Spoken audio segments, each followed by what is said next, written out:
So hello everyone. So today starts a new video that is all about neurohumoral transmission. Okay. So today starts a new video that is known as neurohumoral transmission. So आज हम इसी पर चर्चा करेंगे. Okay. Neurohumoral transmission. ये neurohumoral transmission आपका आज का टॉपिक है और डेफिनेटली मैं ये गारंटी आपको दे सकता हूं आज के टॉपिक को जानने के बाद न्यूरोह्यूमरल ट्रांसमिशन क्या है ये आपको 100% क्लैरिटी आ जाएगा. लेकिन न्यूरोह्यूमरल ट्रांसमिशन को जब हम पढ़ेंगे इनके साथ कुछ ऐसे टर्म है, कुछ ऐसे टर्म एसोसिएटेड है, कुछ ऐसे कॉन्सेप्ट एसोसिएटेड है जो कि इन स्मॉल वीडियो में या एक डेडिकेटेड 30 to 40 मिनट शायद ये वीडियो हो सकता है या और भी ज्यादा हो सकता है, शायद 1 आवर भी हो सकता है. तो उस टाइम फ्रेम में इतने सारे टॉपिक को क्लियर मैं नहीं कर पाऊंगा क्योंकि इसके रिलेटेड जितने सारे टॉपिक है अगर सिर्फ उसका कॉन्सेप्ट पे अगर मैं आपको लेकर के चलूं तो ये कम से कम 15 आवर 30 आवर का वीडियो होगा. 15 आवर या 30 आवर का. सो 15 आवर 30 आवर का वीडियो का समरी 1 आवर में अगर आप प्राप्त करना चाहोगे तो that is impossible. Okay. So that is totally impossible. लेकिन एज पर न्यूरोह्यूमरल ट्रांसमिशन या जो बच्चा अभी डी फार्मा पढ़ रहा है या बी फार्मा पढ़ रहा है, कुछ भी ऐसे पढ़ रहा है, उनके लिए सफिशिएंट होगा. इतना गारंटी मेरे से आप उम्मीद कर सकते हैं. ओके. लेकिन और कुछ इसका कॉन्सेप्ट वीडियो एक आएगा. एक मैंने आपको वादा किया था कि डीपोलराइजेशन, रीपोलराइजेशन, हाइपर रीपोलराइजेशन के ऊपर के एक 1 आवर या 1.5 आवर का एक डेडिकेटेड वीडियो आएगा. वो मैंने आपसे वादा किया था लेकिन वो मैं पब्लिश करूंगा. ये कब करूंगा मैं बता नहीं सकता हूं लेकिन मैं पब्लिश करूंगा. इतना मैं बता सकता हूं अगर सारा चीज मेरे अकॉर्डिंग अगर चले तो, अगर ये कंडीशन हो. Okay. So okay. Neurohumoral transmission को समझाने से पहले मैं आपको कुछ टर्म के बारे में आपको बताऊंगा और कुछ ऐसे टर्म है जो कि मैंने प्रीवियस क्लास में आपको बताया था. इसलिए आपको इस वीडियो को देखने से पहले प्रीवियस वाला वीडियो आपको देखना पड़ेगा जो कि ऑलरेडी मेरे YouTube चैनल पर यह अवेलेबल है और ये फ्रीली अवेलेबल है. कोई पैसा नहीं देना पड़ेगा. मेरे YouTube चैनल का नाम है फार्मा प्लस और मैं आपका होस्ट रत्नाकर बेहरा स्वागत करता हूं आज की इस लेक्चरशिप जर्नी में. सो न्यूरोह्यूमरल ट्रांसमिशन को पढ़ने से पहले हमें एक वर्ड है, इस पर कमांड होना बहुत जरूरी है और वो वर्ड का नाम ये है, that is known as neurotransmitter. Neurohumoral transmission को अगर मैं आपको समझाना चाहूंगा तो इससे पहले अगर मैं आपको न्यूरोट्रांसमीटर समझाऊंगा नहीं तो मैं आपको न्यूरोह्यूमरल ट्रांसमिशन भी आपको समझा नहीं पाऊंगा. ना आप समझ पाएंगे ना मैं आपको समझा पाऊंगा. सो मैं आपको अगर समझा पाऊं तो इसके लिए आपको मेरे वे को फॉलो करना पड़ेगा. So first talk about neurotransmitter.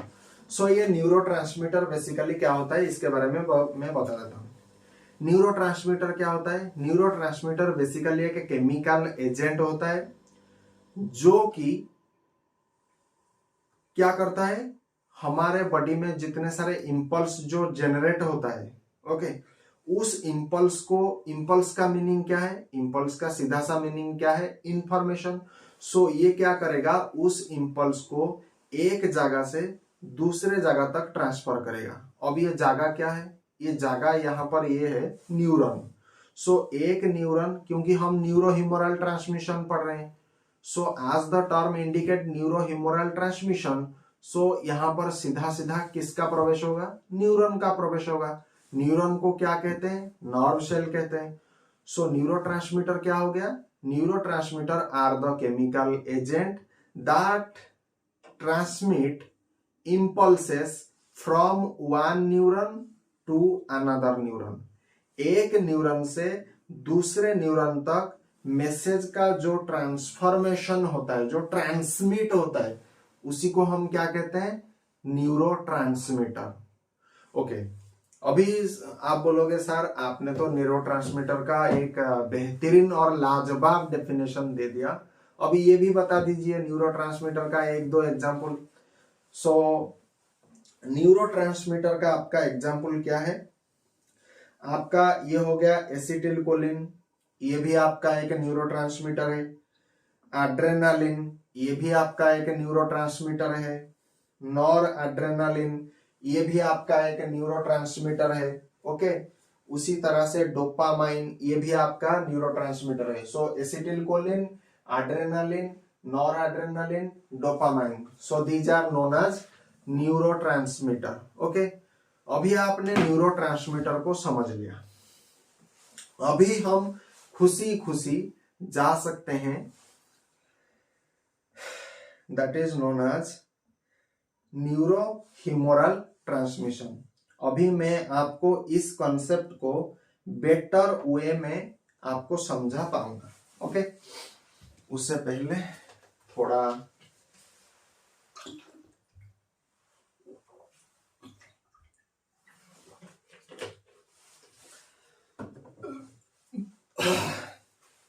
अच्छा, अभी मैं आपको क्या समझाऊंगा, न्यूरोह्यूमरल ट्रांसमिशन, जो कि है आज का टॉपिक है। So this one is your neurohumoral transmission. अभी समझो ये क्या कह रहा है। सो न्यूरोह्यूमरल ट्रांसमिशन कहने का क्या मतलब है, सीधा समझो।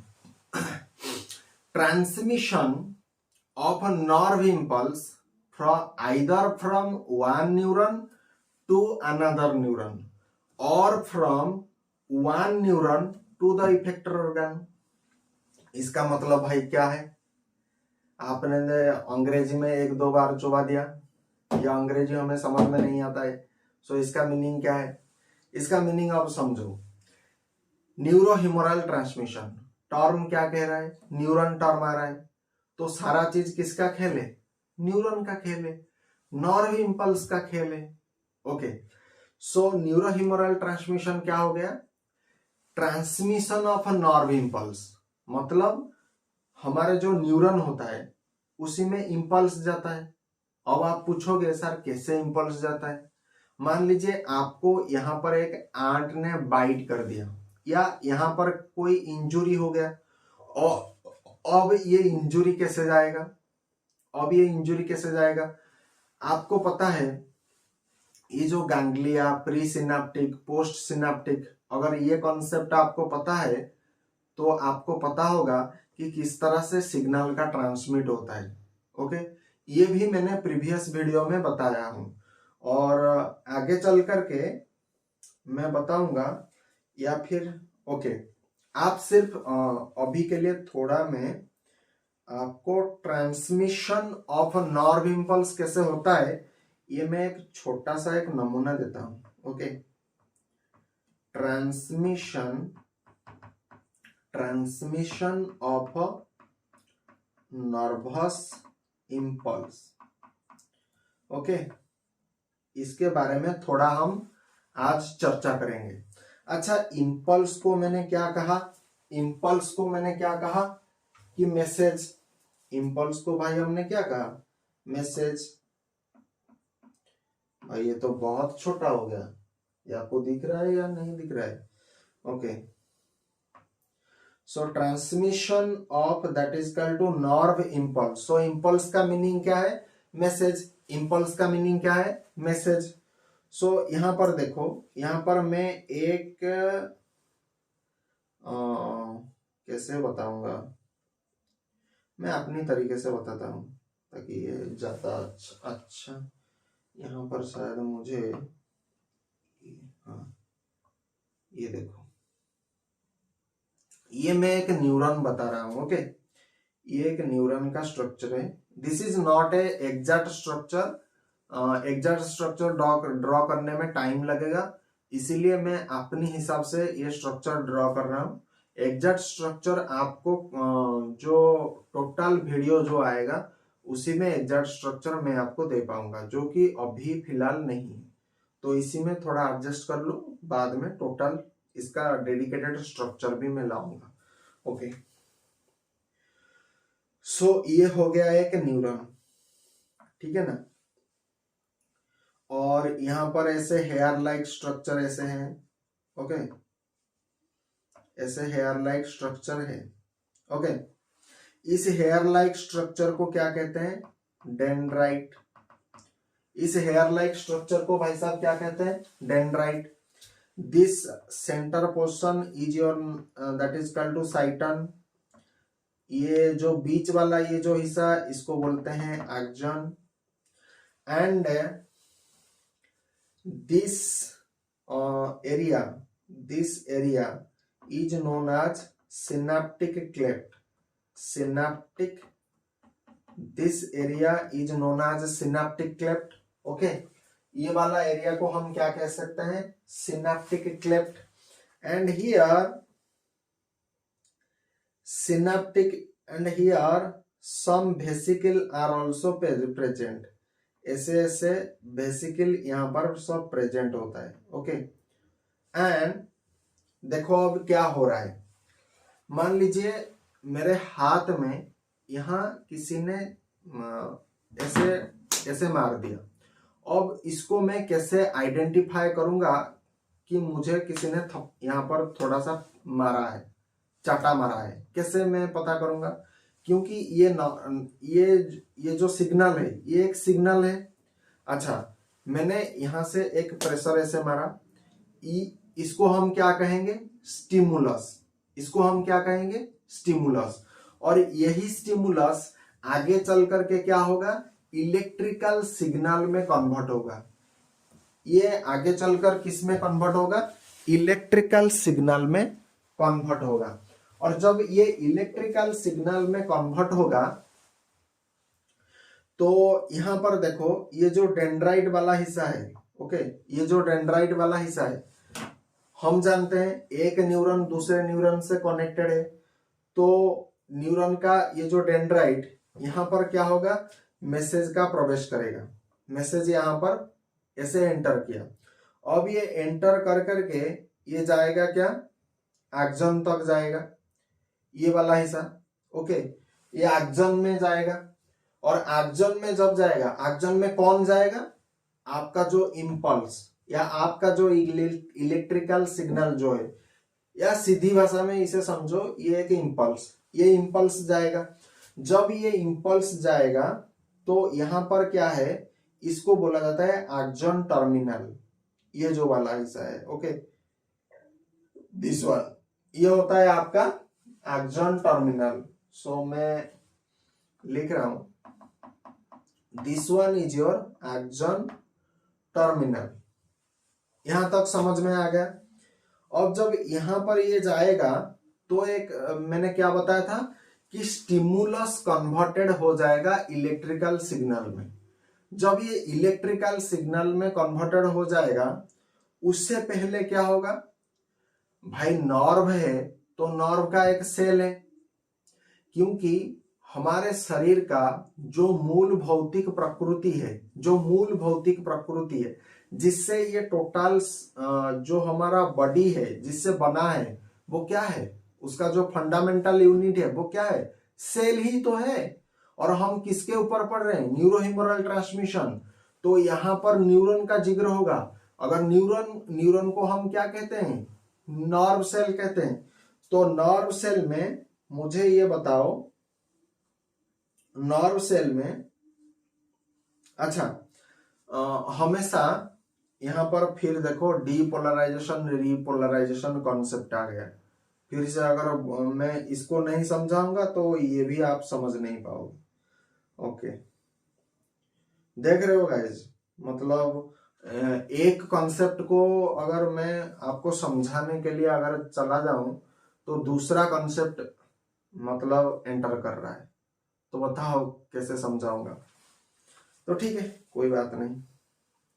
अब मान लो ये सेल है, ये एक न्यूरॉन है। ओके, ये एक न्यूरॉन है और न्यूरॉन को हम क्या कहते हैं? नर्व सेल कहते हैं। न्यूरॉन को हम भाई क्या कहते हैं? नर्व सेल कहते हैं। ये एक न्यूरॉन का स्ट्रक्चर है। अभी न्यूरॉन की स्टेट में है, रेस्टिंग स्टेट में है। अभी न्यूरॉन की स्टेट में है, रेस्टिंग स्टेट। अच्छा, रेस्टिंग स्टेट में जब कोई सेल रहता है, कोई भी सेल रहता है, तो हमेशा याद रखो सेल का जो भीतरी हिस्सा है वो क्या होगा? मोर नेगेटिव रहेगा। और सेल का जो बाहरी हिस्सा वो क्या होगा? मोर पॉजिटिव होगा। यहां तक आपको समझ में आया? सेल का जो भीतरी हिस्सा वो मोर नेगेटिव रहेगा और सेल का जो बाहरी हिस्सा वो मोर पॉजिटिव रहेगा। और इसके साथ साथ कंडीशन क्या रहेगा? सेल के अंदर पोटेशियम भी रहता है, लेकिन ये कुछ मात्रा में रहता है। पोटेशियम आयन प्रेजेंट होने के बाद भी सेल अंदर में काफी नेगेटिव चार्ज युक्त है। और सेल के बाहर क्या होता है? आपका क्लोराइड आयन प्रेजेंट होता है। सेल के बाहर आपका सोडियम आयन भी प्रेजेंट होता है। सेल के बाहर आपका calcium double plus charge ion वाला प्रेजेंट रहता है। ओके, और जब कोई भी सेल इसी स्टेट को ये वाला जो स्टेट को अगर क्या करता है? कंफर्म करता है, या वही सेल अब इस स्थिति में है, तो उस स्टेट को बोला जाता है क्या? Resting state. उस स्टेट को बोला जाता है रेस्टिंग स्टेट, और इसी को बोला जाता है रेस्टिंग मेम्ब्रेन पोटेंशियल। इसको क्या बोला जाता है? Resting membrane potential. और इसी को बोला जाता है पोलर सेल। पोलर और पोलराइजेशन, इसी को क्या बोला जाता है? पोलर सेल और polarised cell. Okay, resting membrane potential मतलब क्या है? अभी तक कोई मैसेज नहीं आया। अगर कोई सेल पोलर है, इसका मतलब क्या है? अभी कोई भी स्टिमुलस नहीं दिया गया है।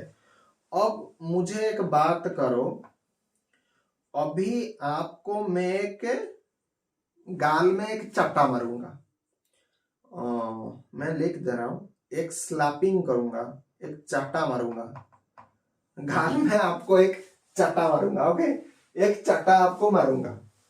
अब जब चट्टा मारूंगा तो यहां पर न्यूरॉन भी प्रेजेंट है ना, यहां पर न्यूरॉन भी प्रेजेंट है। तो अभी सेल की स्थिति क्या होगा? बताओ, अभी सेल की स्थिति क्या होगा? मैंने आपको ऐसे चट्टा एक मारा, तो आपको कैसे पता चला? क्योंकि ये जो चट्टा मारा ये एक स्टिमुलस दिया। अब मैंने क्या बताया था? यही स्टिमुलस इलेक्ट्रिकल चार्ज में परिवर्तित हो जाएगा। अब जैसे ही चट्टा मारा, यहां पर क्या चेंजेस आएगा? कुछ ना कुछ चेंजेस आएगा। तो ये देखो, बाहर में जो सोडियम आयन था वो क्या होगा? इसी सेल के अंदर एंटर करेगा। पहले से सेल के अंदर क्या था? पोटेशियम था। और पहले से सेल के अंदर क्या था? मोर नेगेटिव चार्ज था। लेकिन सोडियम आयन आने के बाद थोड़ा बहुत पॉजिटिव हुआ, लेकिन फिर भी सेल के अंदर अभी भी नेगेटिव चार्ज ज्यादा है एज कंपेयर टू पॉजिटिव। और बाहर क्या है? बाहर भी मोर पॉजिटिव है। लेकिन कंपेयर टू पोलराइजेशन, डीपोलराइजेशन में क्या होता है? एक्शन पोटेंशियल जेनरेट होता है। तो बाहर अभी क्या रहेगा? कैल्शियम आयन भी रहेगा, क्लोराइड आयन रहेगा, और Na+ क्या होगा? Na+ यहां पर आएगा। ये जो Na+ आयन होता है ना, ये यहां पर सेल के अंदर आएगा। जब सेल के अंदर आएगा भाई, प्लस चार्ज आया, तो क्या होगा? इस स्थिति को कहा जाता है डीपोलराइजेशन। हमेशा याद रखो, इसी स्थिति को कहा जाता है डीपोलराइजेशन। ओके, देखो, ये एक कंप्लीट वीडियो नहीं है, ये डीपोलराइजेशन, पोलराइजेशन, रीपोलराइजेशन के ऊपर एक total dedicated video more than 1.5 hour 2 hour में लाने वाला हूं। इसीलिए अभी के लिए छोटा वीडियो से काम चला लो, बाद में एक इन डेप्थ डिटेल एनालिसिस वाला वीडियो आएगा, उसके लिए आपको कोई चिंता करने का जरूरत नहीं। सो अभी क्या हुआ, डीपोलराइजेशन हुआ। अभी बताओ, मैंने प्रीवियस वीडियो में ये सारा चीज बता चुका हूं, लेकिन फिर भी बता रहा हूं, ओके। उसके बाद अभी आपको काम ज्यादा करना है। हमेशा भाई आप यूपीएससी की तैयारी कर रहे हो, फास्ट आप क्या कैसे पढ़ाई करोगे? जैसे आप मान लीजिए मैं फार्मेसी को पढ़ा रहा हूँ, फार्मेसी स्टूडेंट को पढ़ा रहा हूँ, तो अभी फार्मेसी आप क्या हल्का फुल्का अंदाज में पढ़ रहे हो। जैसे ही परीक्षा एग्जामिनेशन नजदीक आएगा तो क्या आप हल्का फुल्का पढ़ेंगे? मान लीजिए आपका जो डे 1 का कॉलेज दिन, आपकी पढ़ाई कैसी होगी? बहुत मस्त भरी पढ़ाई, मतलब इच्छा होगा तो पढ़ोगे, इच्छा नहीं होगा तो नहीं पढ़ोगे। लेकिन जैसे ही एग्जाम नजदीक आएगा 1 मंथ 2 मंथ, तो आपका प्रिपरेशन कितना होगा? बहुत स्ट्रांग हो जाएगा। आपका प्रिपरेशन कितना होगा? बहुत स्ट्रांग हो जाएगा।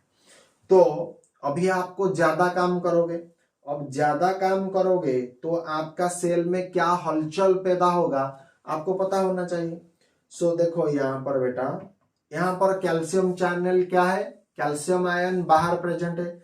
यही कैल्शियम आयन क्या करेगा? सेल के अंदर आएगा।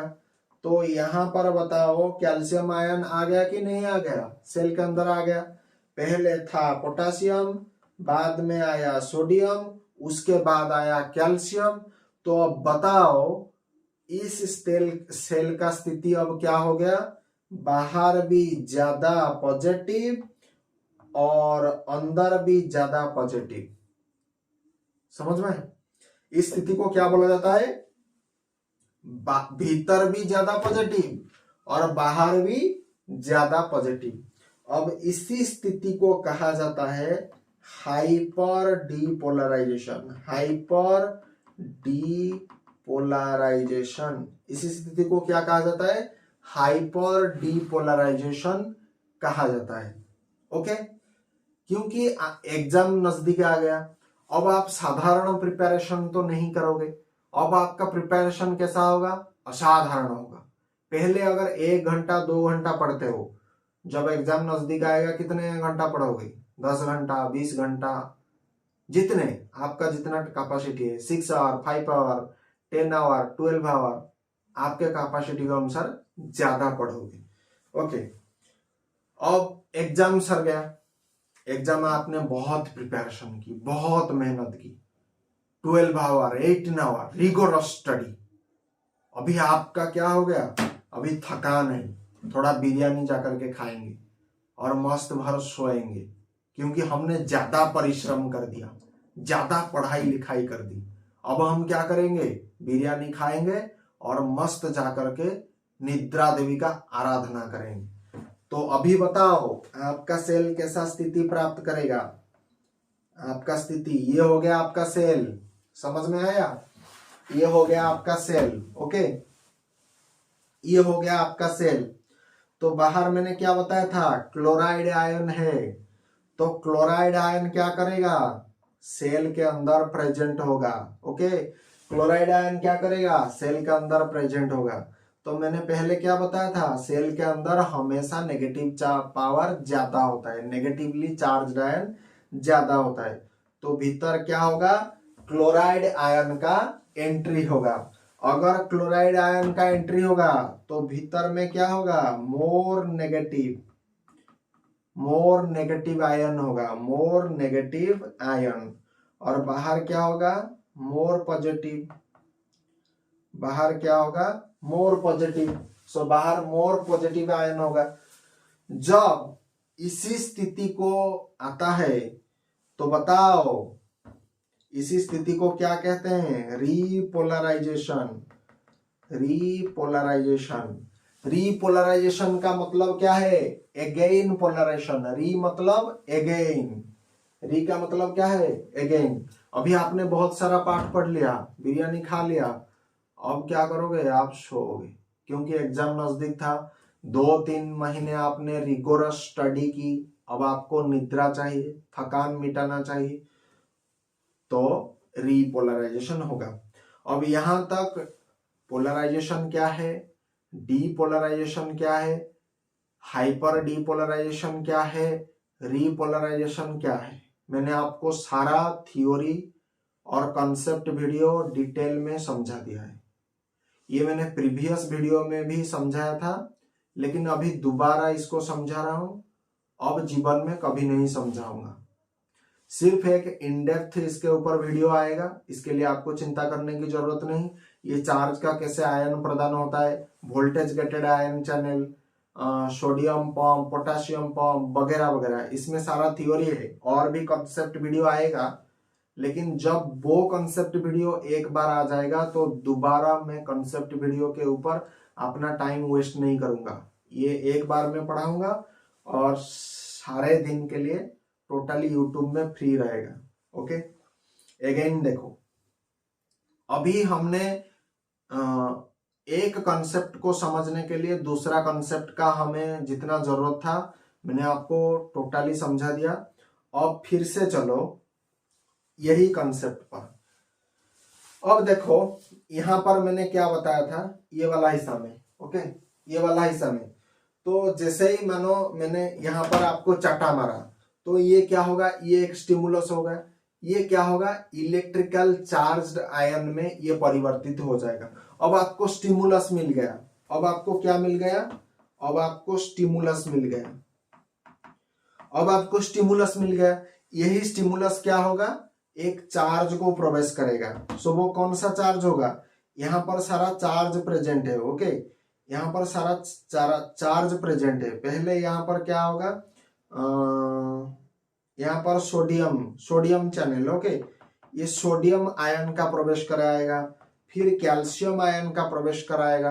ओके, एक एक वीडियो में ये सारा चीज समझाऊंगा नहीं, क्योंकि ये डायग्रामेटिकली ठीक नहीं है, ओके, लेकिन समझने के लिए काफी है। ओके, सो जब स्टिमुलस आएगा तो क्या होगा, सोडियम आयन का प्रवेश होगा।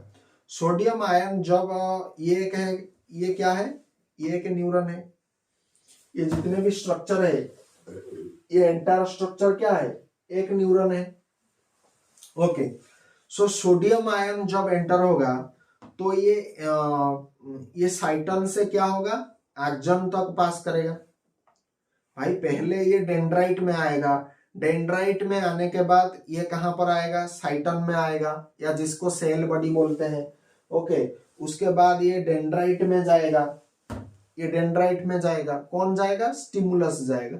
और स्टिमुलस जब क्रिएट होगा तब क्या होगा, सोडियम आयन भी एंटर करेगा, तो सोडियम आयन आ गया।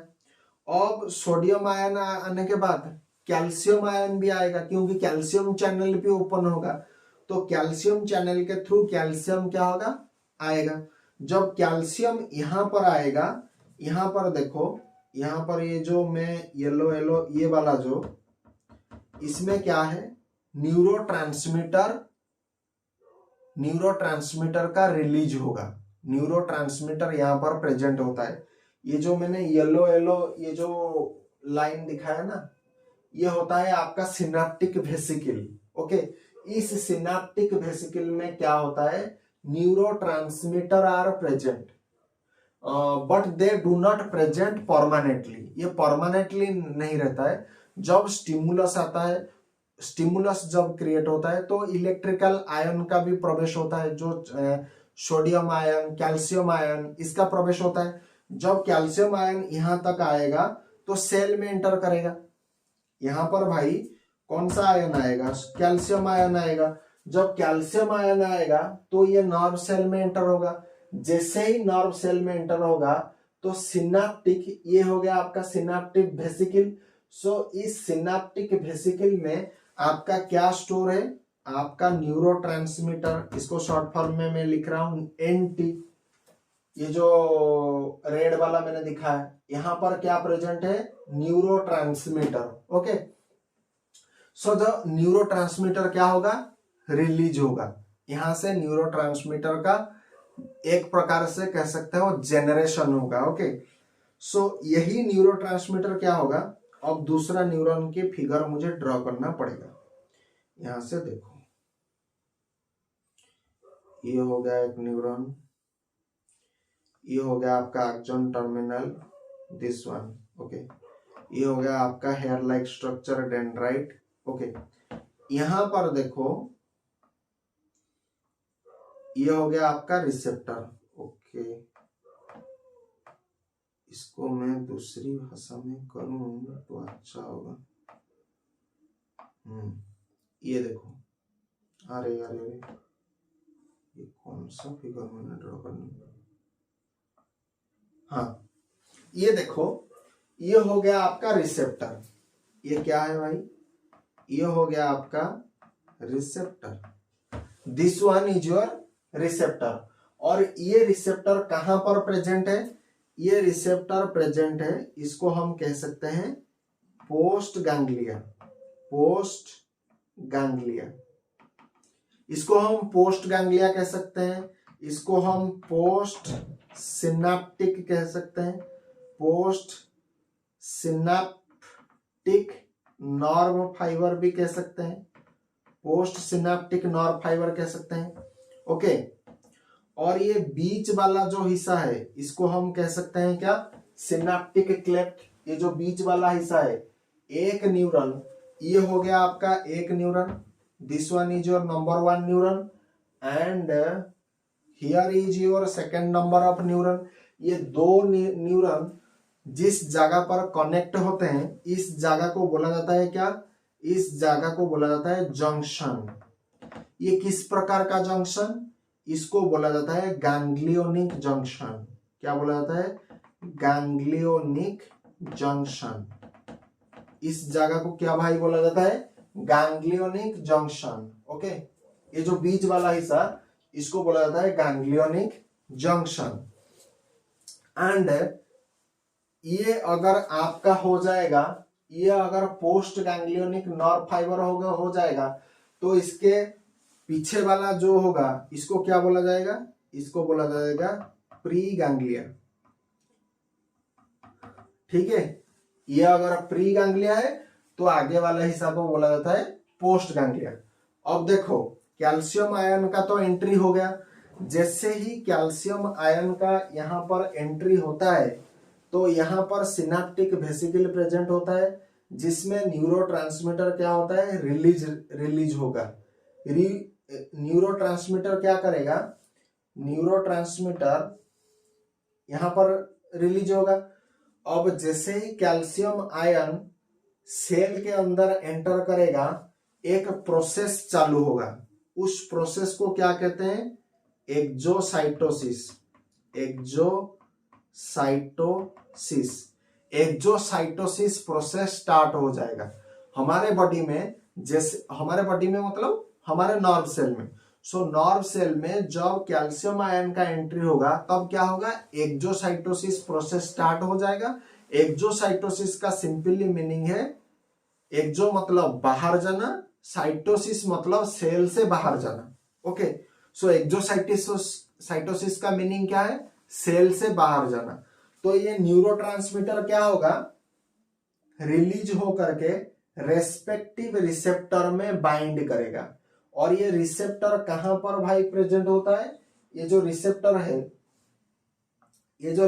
है ये कहां पर प्रेजेंट है, ये पोस्ट गैंग्लिया में प्रेजेंट है या पोस्ट सिनेप्टिक नर्व फाइबर में प्रेजेंट होता है। ओके, और न्यूरोट्रांसमीटर मैंने क्या कहा था, न्यूरोट्रांसमीटर हमेशा एक इंपल्स कैरी करता है। न्यूरोट्रांसमीटर का काम क्या है, न्यूरोट्रांसमीटर को आप अगर समझना चाहते हो, एक खबरी है जो खबर लेता है। सो न्यूरोट्रांसमीटर क्या करता है, लेना देना का खबर करता है। ओके, सो न्यूरोट्रांसमीटर का सिंपली मीनिंग यही है, जो कि एक न्यूरॉन से दूसरे न्यूरॉन तक नर्व इंपल्स को ट्रांसमिट करता है। ओके, सो यहां से देखो, न्यूरोट्रांसमीटर रिलीज होगा, रेस्पेक्टिव रिसेप्टर से बाइंड होगा। जो रेस्पेक्टिव रिसेप्टर आपका कहां पर सिचुएटेड है, पोस्ट गैंग्लियोनिक नर्व फाइबर में सिचुएटेड है। और इस तरह से प्री गैंग्लियोनिक नर्व फाइबर से लेकर के या प्री सिनेप्टिक नर्व फाइबर से लेकर के पोस्ट सिनेप्टिक नर्व फाइबर तक एक इंपल्स का ट्रांसमिशन होता है या न्यूरो ट्रांसमीटर का ट्रांसमिशन होता है। और इसी तरह से न्यूरो ट्रांसमीटर का रिलीज भी होता है।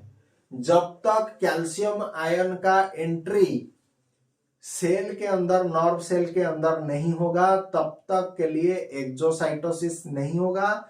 और एक्सोसाइटोसिस जब तक नहीं होगा तब तक न्यूरोट्रांसमीटर जो कि सिनेप्टिक वेसिकल में प्रेजेंट है वो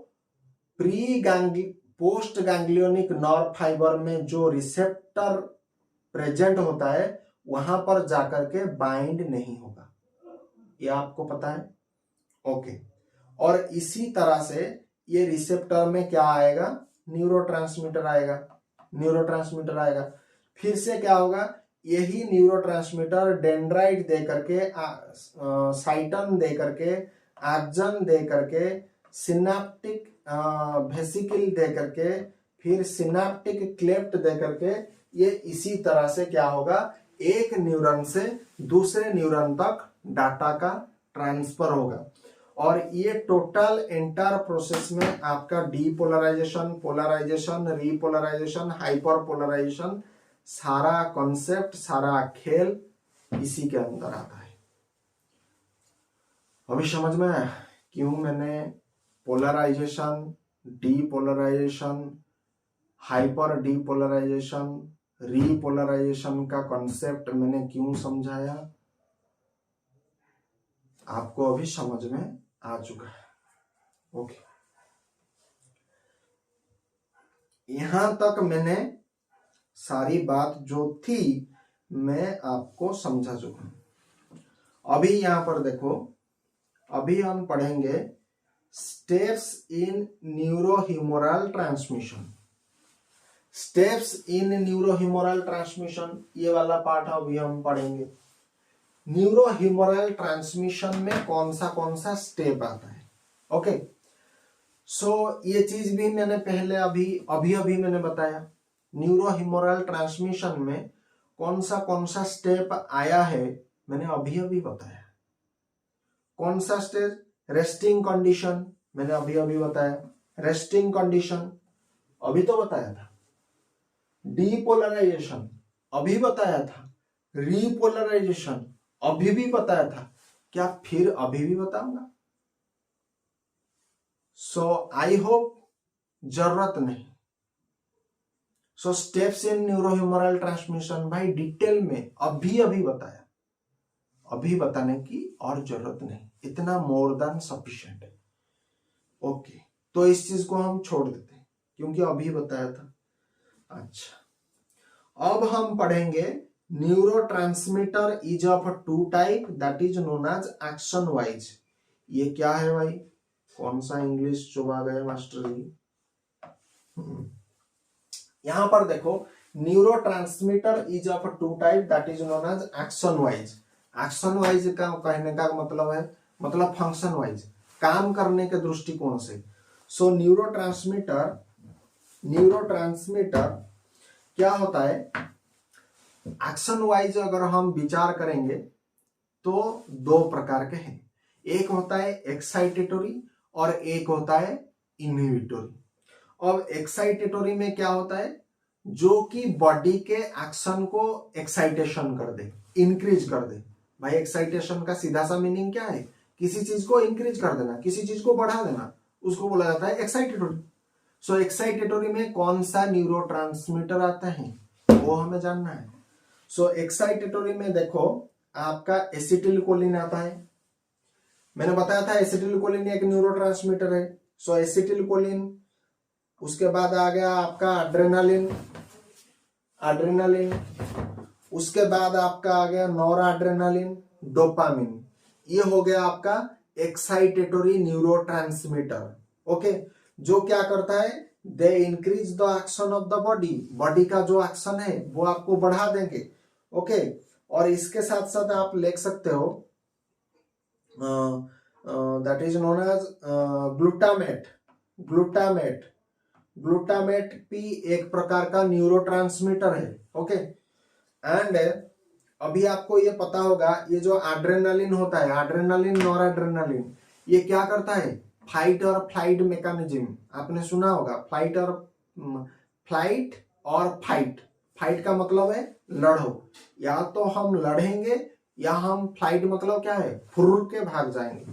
ओके, सो एड्रेनालिन का काम यही करता है। एड्रेनालिन क्या करता है, मान लो आपके पीछे एक कुत्ता ने आपको काटने के लिए दौड़ा है, या आपको एक मान लो एक स्नेक आपके पीछे पड़ा है आपको बाइट करने के लिए, तो आप क्या करोगे, या तो उस स्नेक को आप मार दोगे या आप उस स्नेक के डर से भाग जाओगे। तो हमारे शरीर में जो इंस्टेंट एनर्जी आता है वो इसी एड्रेनालिन के कारण आता है। इसीलिए इसको कहा जाता है एक्साइटेटरी न्यूरोट्रांसमीटर। अभी सेकंड हो गया आपका इनहिबिटोरी। इनहिबिटोरी, ये हो गया आपका inhibitory neurotransmitter. This one is your inhibitory neurotransmitter. ये क्या करता है, they blocks the chemical message passes from one neuron to another neuron. इसका मतलब क्या है, न्यूरोट्रांसमीटर के ऊपर हम पढ़ रहे हैं, तो ये न्यूरोट्रांसमीटर करता क्या है, ये नर्व इंपल्स को एक न्यूरॉन से दूसरे न्यूरॉन तक ट्रांसफर करता है। अब कुछ ऐसे न्यूरोट्रांसमीटर होते हैं जो बहुत बदमाश प्रकृति के होते हैं, एकदम गुंडे वाला। ये क्या करता है, ये नर्व इंपल्स को जो ट्रांसफर होता है one neuron to another neuron, ये क्या करता है, ये उसको इनहिबिट कर देता है। ये उसको इनहिबिट कर देता है। जब ये उसको इनहिबिट कर देता है तो क्या होता है, केमिकल मैसेज का ट्रांसफर नहीं होता है। केमिकल मैसेज का क्या होता है, ट्रांसफर नहीं हो पाता है। So they blocks the chemical message passage from one neuron to another neuron. अब इनहिबिटोरी न्यूरोट्रांसमीटर का एग्जाम्पल क्या है, इनहिबिटोरी न्यूरोट्रांसमीटर का एग्जाम्पल है आपका गाबा। ये हो गया आपका गाबा, दिस वन इज योर गाबा। इसको बोला जाता है, आप अगर लिखना चाहते हो, gamma amino butyric acid. Butyric acid इसको बोला जाता है क्या, gamma amino butyric acid. Okay, ये गामा अमाइनो ब्यूटेरिक एसिड का 3 सब टाइप है। ओके, मतलब ये हो गया GABA, GABA A, GABA B and GABA C. Okay, so GABA का 3 सब टाइप होता है। गाबा का 3 सब टाइप होता है। गाबा का कितना होता है, GABA for gamma amino butyric acid, and GABA का 3 फॉर्म होता है, GABA A, GABA B and GABA C. Okay, उसके बाद ये जो गाबा